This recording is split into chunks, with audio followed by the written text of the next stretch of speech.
begin with more on this developing story out of Burnaby this morning. A man's body has been found in the middle of a street, and homicide investigators are now on the scene. Greg Harper is there. He joins us live with what we know so far this morning. Greg.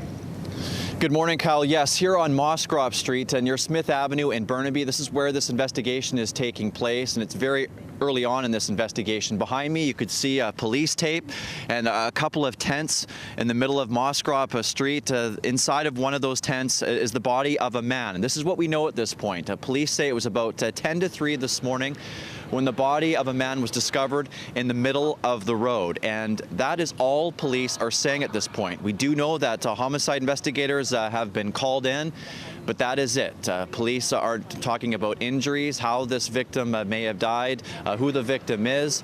So if we get more information, we will certainly bring that to you.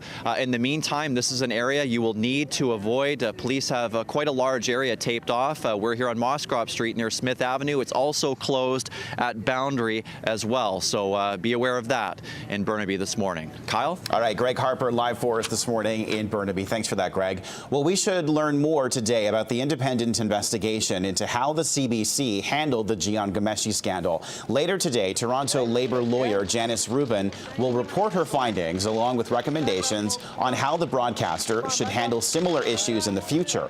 Ghomeshi was fired from the CBC in October after executives claimed seeing graphic evidence he had physically injured a woman. The 47-year-old has since been charged with 7 counts of sexual assault and 1 of overcoming resistance by choking. His lawyer has said he will plead not guilty on all counts. The former CEO of a catering company has been sentenced for infamously kicking a dog. Hague was fined $5,000 and banned from owning animals for 3 years. The Crown and defense agreed to the sentence. Hague resigned from Centerplate last year when video was revealed of him kicking a puppy in an elevator. He apologized to the dog's owners and donated $100,000 to an animal organization.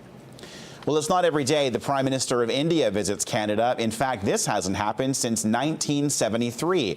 Narendra Modi received a warm welcome in Toronto last night, where he delivered a speech to a large crowd. Today, he'll be in the Lower Mainland with stops scheduled in Vancouver and Surrey. But not everyone is too happy about this visit. Members of Communities United Against Narendra Modi, which represents Sikhs, Muslims, the LGBTQ community, and others, all plan to protest. But Premier Christy Clark believes his visit signals incredible opportunities for BC. Biggest Indian investment in Canada ever will be in the Petronas deal that's coming, in the LNG deal. So, there's just huge opportunity around education as well. Education, energy, food security. Those are huge opportunities for BC, and I'm very excited about what Prime Minister Modi is doing in India. A controversial development in Yaletown has been given the green light, but there's still a chance that it may not be built. The proposed 36-story building and a smaller tower would be constructed near Emery Barnes Park. The Community Association of New Yaletown challenged the City of Vancouver for not providing enough information about a land swap with the developer. The city has already lost a court battle over the land deal once before, and it could lose again in the appeals process, which happens today and tomorrow. More townhomes and row houses for young families will be coming to areas near the Canada line in Vancouver. City Council gave the go-ahead to start work on Phase 3 of its Cambie Corridor redevelopment plan.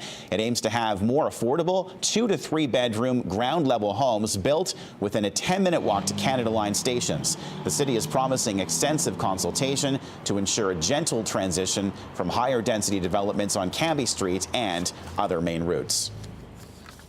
We want to maintain, obviously, a great neighborhood on all sides of Cambie, making sure that there's still character in the neighborhoods as you get away from Cambie, but the transition is smooth from the more density along the Cambie Street corridor itself.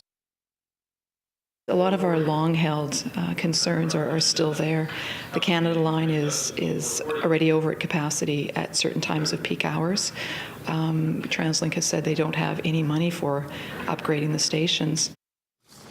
The city hopes to have a detailed plan in place by 2017. With the cost of Metro Vancouver housing off the virtual charts, an interesting offer in North Vancouver is getting plenty of interest. This could all be yours if you can afford to move and relocate it. The 106-year-old Edwardian house is being offered for free, with the lot undergoing construction in just a couple of weeks. The home was built in 1909 by Percy Ward, a North Vancouver financial broker. His wife lived there until the mid-60s. It was recently converted into a duplex, but still has hardwood floors and some of the original windows. Costs for moving hydro lines and tree trimming, so all of a sudden it can become, quite a project. But when you're looking at, the average price of a home in North Vancouver, or the benchmark price, is about $1,050,000, maybe $200,000 estimated to move it. It's not such a bad deal if you have a place to move it to. An open house is being held at the home on East 5th Street Saturday, May 2nd. For more information, you can visit I Love Heritage on Facebook.